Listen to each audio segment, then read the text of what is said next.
ಯಾರು ಸ್ಟೇಟ್ಮೆಂಟ್ ಕೊಡ್ತಾರೋ ಅದಕ್ಕೆ ನಾನು ರಿಯಾಕ್ಷನ್ ಮಾಡಲ್ಲ.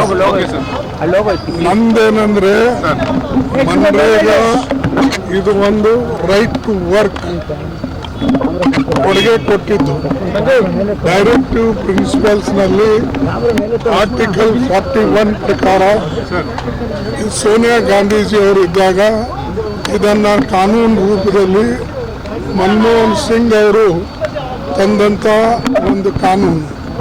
ಅದಕ್ಕಾಗಿ ಇದು ಬಡವರ ಹೊಟ್ಟೆ ತುಂಬತಕ್ಕಂಥದ್ದು, ಬಡವರಿಗೆ ಸಹಾಯ ಮಾಡತಕ್ಕಂಥದ್ದು ಒಂದು ಕಾನೂನಿಗೆ ಅವರು ಕೊಡ್ಲಿ ಪೆಟ್ಟು ಹಾಕ್ತಾ ಇದ್ದಾರೆ. ಒಂದು ಎರಡನೇದು, ಪಂಚಾಯತ್ನಲ್ಲಿ ನಡೀತಕ್ಕಂಥ ಕೆಲಸಕ್ಕೂ ಕೂಡ ಇದು ಅಡ್ಡಗಾಲು ಹಾಕ್ತಕ್ಕಂಥದ್ದು ಒಂದು ಯೋಜನೆ. ಮೂರನೇದು 60-40 ಅಂತ ಹೇಳಿ ರಾಜ್ಯದ ಮೇಲೆ 30% ಹೆಚ್ಚಿನ ಭಾರವನ್ನು ಹಾಕತಕ್ಕಂಥ ಕೆಲಸ ಕೇಂದ್ರ ಸರ್ಕಾರ ಮಾಡಿದೆ.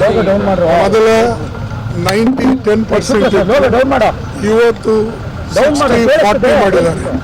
ಮಾಡಿದ್ದು ಅರ್ಥ ಏನಂದ್ರೆ ಈ ಮನ್ರೇಗಾ ಕಂಪ್ಲೀಟ್ ಆಗಿ ಸ್ಟಾಪ್ ಮಾಡಬೇಕು, ಬಡವರಿಗೆ ಸಿಗ್ತಕ್ಕಂಥದ್ದನ್ನು ನಿಲ್ಲಿಸಬೇಕು ಅನ್ನತಕ್ಕಂಥದ್ದು ಅವರ ಉದ್ದೇಶ ಆಗಿದೆ.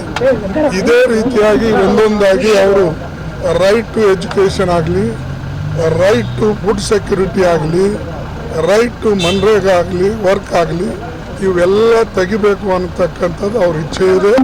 ಅದಕ್ಕಾಗಿ ಅವ್ರು ಏನು ಹೇಳ್ತಾರೆ, ಏನು ಬಡವರಿಗೆ ಸಿಗ್ತಕ್ಕಂಥದ್ದು ನಿಲ್ಲಿಸಂತ ಹೇಳ್ತಾರ. ಇದು ಮನ್ರೇಗಾ ಅಂತಂದರೆ ಒಂದು ಬಡವರಿಗೆ ಕೊಟ್ಟಂಥ ಹಕ್ಕು.